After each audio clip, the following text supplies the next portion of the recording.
Hello, I'm Mr. Muskeluk, your AP Chemistry teacher at Chem Advantage. Chemistry problem time. Here's a chemistry problem, an interesting one. Sodium thiosulfate, okay?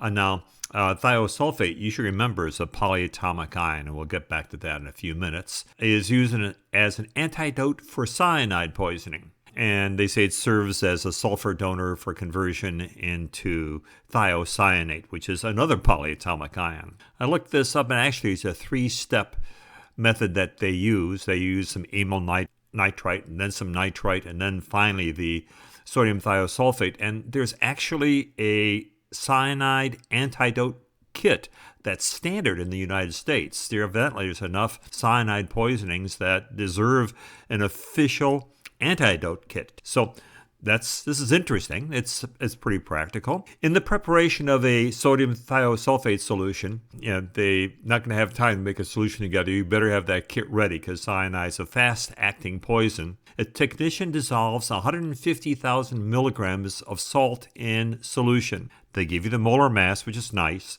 And now they're asking how many thiosulfate ions are contained in the solution. Okay, well, first of all, they're giving us a mass. This is really weird that they had 150,000 milligrams. I mean, they would never write that. This would be 150 grams, period. And they give us the molar mass, so this is a chemistry question, and we always change grams into moles. So let me pull that out. You know to change grams into moles. I mean, you could go through all the shenanigans of doing factor analysis, but by now for the AP exam, you should know. Divide the mass in grams by the molar mass.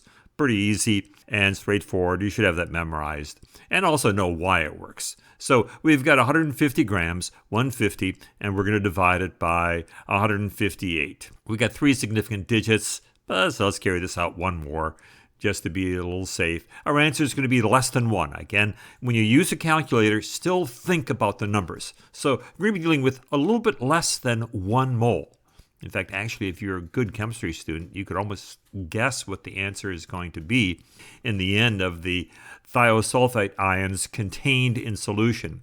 But let me make a little diversion to look at the polyatomic ion chart because you really have to know your polyatomic ions. And you should know this is about ions because we're talking about a substance that starts with a metal, sodium, and then has this other stuff. We just have to worry about two parts to this, the sodium and this thing over here, the thiosulfate. Now, I'm sure in your chemistry class, as in my chemistry class, you have a polyatomic ion chart. There are a bunch of ions that you've got to know the charges for, or at least recognize. Here's our sodium here, which is a +1 on this chart. Memorize these ions. And of course, sodium is on the periodic table. You know where it's at. It's an alkali metal group. All of them are +1, and you always can see a periodic table during the exam. But still, sodium is used so often. That's +1. Thiosulfate's a bit weirder, and you're not going to find it in all atomic ion charts. This one has it. Here's the thiosulfate. It's got a charge of -2. But you really didn't even have to have this in your chart. If you're not that good at remembering polyatomic ions, a lot of times you can think your way through it. But still, if you see a compound and it's got a polyatomic ion in it, you might want to quickly go to your chart and refresh your memory. But let's go back to our problem. Here we've got sodium, 2 of them, and 1 thiosulfate. So we know this thiosulfate is going to have a -2 charge. And they gave it 2 names, sodium and thiosulfate. So it came in 2 parts. So don't get freaked out because you've got S2O3. This is just one thing. In fact, you could actually say Na2THIO, and it would work out. So we've got our compound, our sodium thiosulfate. It's a solid. They use this 150,000 milli. Of course, you know milli is times 10 to the -3, so this is 150 grams. This sodium thiosulfate, as any ionic substance, will break up, and the sodium ion, or dissociate in water, when they make the solution, and we have 2 of these sodium ions going into solution. In fact, if they asked us about sodium ions, we'd have to know about that coefficient of 2. And then again, 2 parts. We've got this as a -2. We would figure that out. That 2 would be up here. We know how to come up with formulas of ionic compounds. And here's our S2O3. So for every 1 sodium thiosulfate, we get 1 thiosulfate. And again, if the question had asked about sodium ions, we'd have to multiply our answer by 2. Now they're asking about ions. These are the particles. So we know we're going to take those moles of thiosulfate, a little bit less than 1. And when we're talking about particles, it's the Avogadro number, 6.02 times 10 to the 23. I mean, this is going to be, we got 150 grams. So we're going to have lots of these little ions floating around in that solution. I'll get my calculator out. I got my last answer. I didn't erase it. Don't erase anything on your calculator. Do sequences of calculations. Times, now I could go alpha n. And I'll explain that in a second, but let's pretend that you didn't know about how to store constants in your calculator. So I'll type in 6.02. Now you've got to know how to put in scientific notation in your calculator. Otherwise, don't bother buying one. Times 10 to the 23. This is a huge number.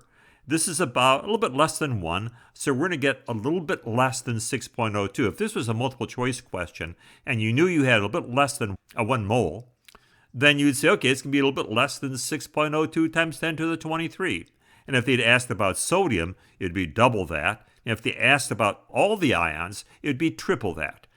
Answer, 5.71. Forget about these other numbers. No one ever writes those down. Please don't write them down. Times 10 to the 23. 5.72 times 10 to the 23 ions. But I said I was going to go back to the calculator. 6.02 times 10 to 23 is quite often on an AP exam, and you use it a lot in problems. So why not just save it? 6.022, if you want to carry it to 4 significant digits, times 10 to the 23. We want to store that. And my best bet is storing it as the letter N, the Avogadro number. I guess you could use A, but I like the number. And very often, the Avogadro's number is abbreviated as an N. Now I'll just go alpha N. Remember, the alpha is going to be this alpha thing, N.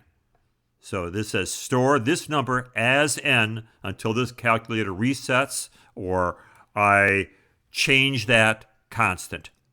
And I'll enter. It's there. So from now on, when I say alpha N, Avogadro's number, alpha N, okay, there we go. And you can multiply that times 3. If you wanted to find the total number of ions in this solution, I'd go 3 alpha N. You don't even have to type in the multiplication because this calculator is smart enough to know that if you put a number next to one of these letters, one of these constants, it's got to be a multiplication. There's our answer. And it makes sense. 18 times 10 to the 23, or 1.8 times 10 to the 24. So we've solved this problem and learned how to use our calculator, exponential entries, and even how to store constants.